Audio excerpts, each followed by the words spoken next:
Hello everyone and welcome to Lost in the Reel. While there was a huge improvement in the quality of films that came out in 2021 over 2020, there were of course many stinkers as well. So I thought I would take some time out of my day to honor the movies that I thought were the absolute worst of this last year. Keep in mind, these are just my opinions, and my personal worst films might not be yours. Film is subjective, and that is why it is so much fun to talk about. Also, there are some movies that I haven't seen like Atomic Sin, Deadly Illusions, and Thunder Force, so they won't be showing up here.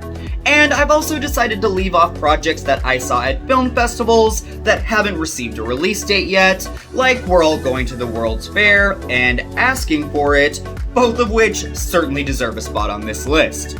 So without further ado, let's get into it.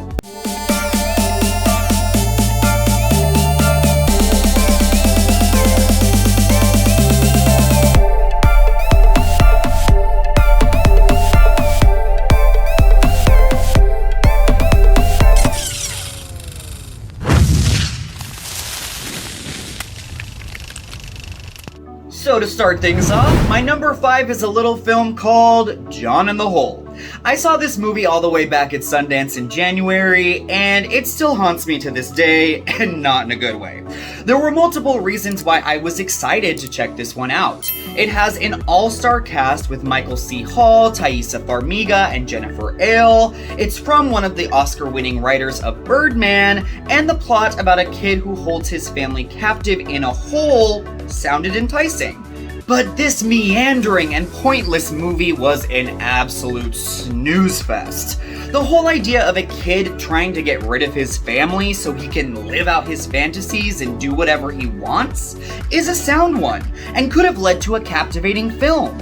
But John in the Hole goes absolutely nowhere with this idea, and leads to an ending that is so anticlimactic, it will make you wonder if the filmmakers even knew what they wanted the point of their film to be in the first place. My number 4 worst film of 2021 is called Witch Hunt, which came and went without much of a peep, and deservedly so.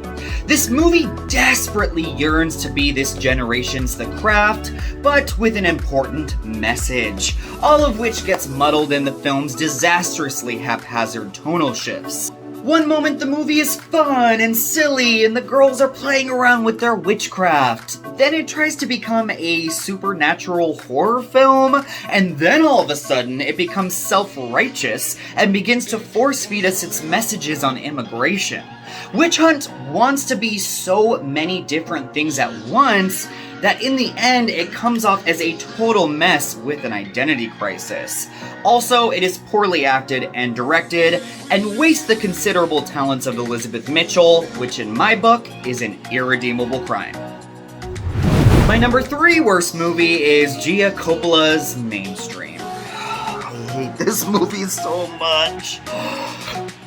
Andrew Garfield has had such an incredible year, and just might be nominated for an Oscar very shortly for his work in Tick, Tick, Boom, so I would forgive you for forgetting that he starred in this unfortunate travesty of a film at the beginning of this year. Now, don't get me wrong, Garfield is probably the best thing about this movie. His gonzo, belligerent performance is a sight to be had, but Mainstream is a film that feels like a time capsule from nearly a decade ago. All of its messages and themes on the dangers of social media and the power of influencers seem so dated now. These are issues that have been tackled in film and television tirelessly, so Mainstream is left with nothing new to say. Coppola tries to go for broke by making her movie meta and actually hiring influencers like Jake Paul, Wampa, Charles Melton, and Patrick Starr to get her message across, but it more just feels like she's shoving it down our throats. My second worst film of the year was Bad Trip, which felt like a bad trip on shrooms for me. I know a lot of people actually really enjoyed this movie, and I can understand why to a certain extent, but I just could not get behind it at all.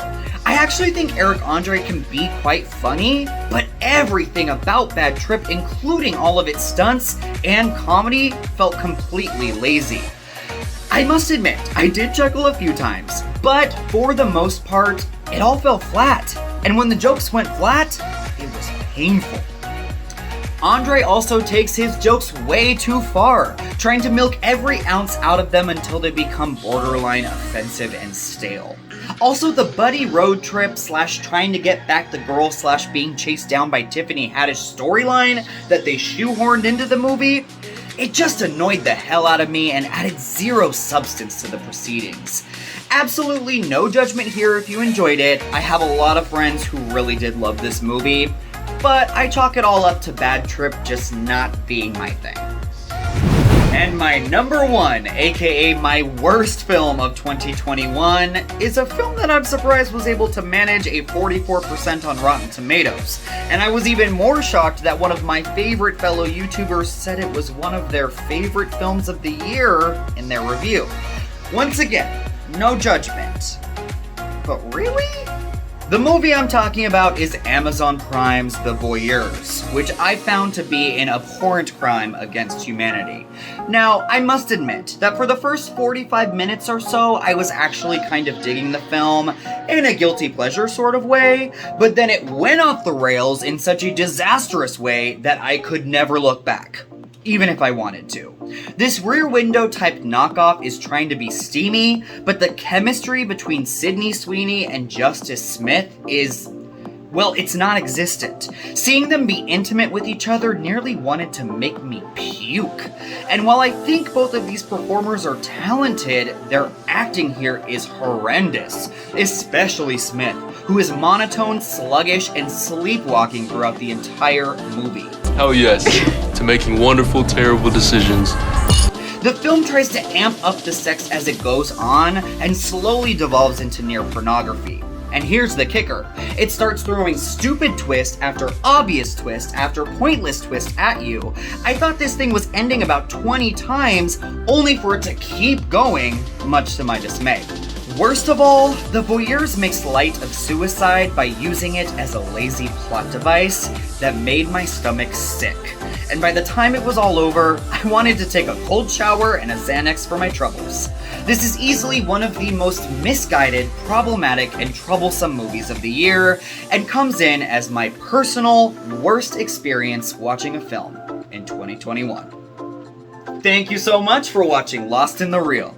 Please make sure to leave your thoughts on my worst films in the comments section down below. Remember, this list is just my own personal opinion. It doesn't mean it's right, it's just the way I feel. So I would love for you all to share your own lists of worst films of 2021 as well. And until next time, my friends, take care.